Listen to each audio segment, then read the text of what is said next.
together. And so all of this is based on a logic that... Well, I'm trying to pay attention, please. He's trying to tell me something. But he's just adorable, all and I this is have based to on the say. this He's is my husband. This all comes from the foundations of logic, which was really established in the middle of the 19th century. George Boole was English. B-A-L-L? B-O-O-L-E. Oh, Boole. Boole. George Boole, who wrote a book called The Laws of Thought in the mid-19th century. And it's that logic that we use in computing. And it's because of that logic that we're able to imbue machines with aspects of our intelligence, which is all very well. okay. It's all very good. This is sort of where we are today. So there are some people, it's becoming, we've been so successful at this, that some people think this may be the way the entire world works.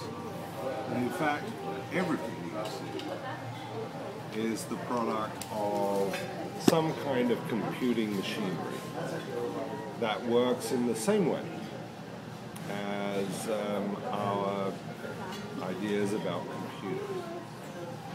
And in the past 20 years, because of computers, because of the great advances in high technology, we have been able to build new machines, new technologies that enabled us to do things we couldn't do before, especially in biophysics.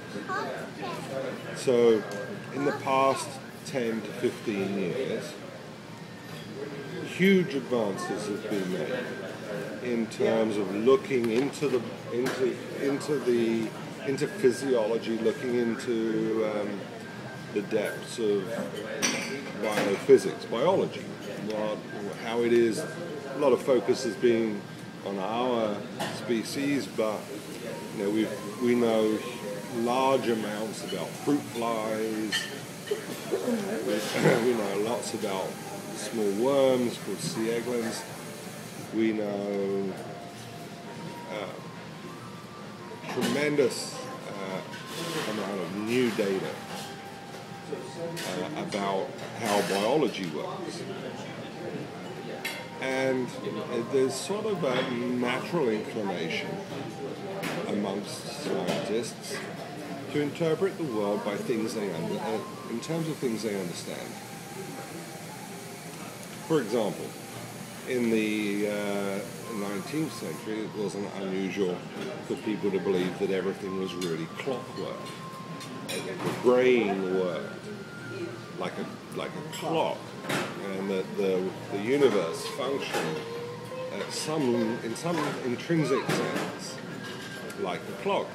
And in parallel today, many scientists, mainstream scientists who are very familiar with computing technology have come to believe that the world behaves fundamentally like a computer.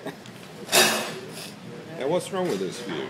Well, there wouldn't be anything wrong with this view except for one manifest problem.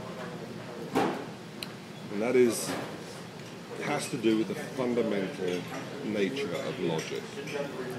So my work is basic research, it's fundamental science, and it is focused on the foundations of logic. In particular, it's focused on the foundations of logic and apprehension. So when you go from thinking about the sorts of things that we use in mathematical logic to enable computers and to enable the logic of George Boole to be implemented in computing machinery to biology, you discover that there's a mismatch. It's a fundamental mismatch in the way that computers work and the way that biology functions.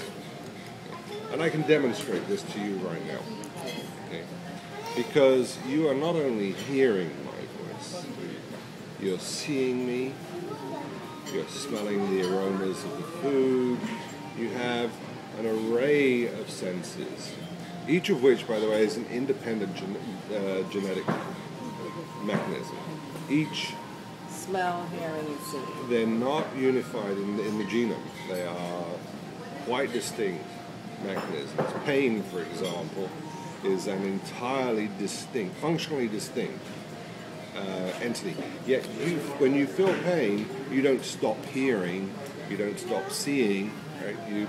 So this problem, this difference between, fundamentally when you look at it, the difference between what's going on in biology and what's happening in computers is that computers implement a type of logic that has a very strong locality. A strong locality.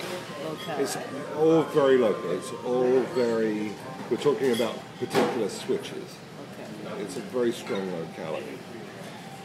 But when we look in biology, well, we see the opposite. We see a non-locality. We see things happening in synchrony.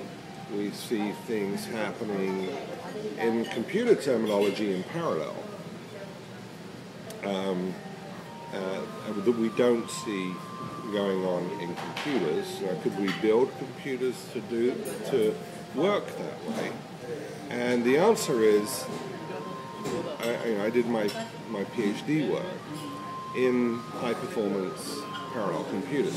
So I actually know an awful lot about parallel computing machines and concurrency and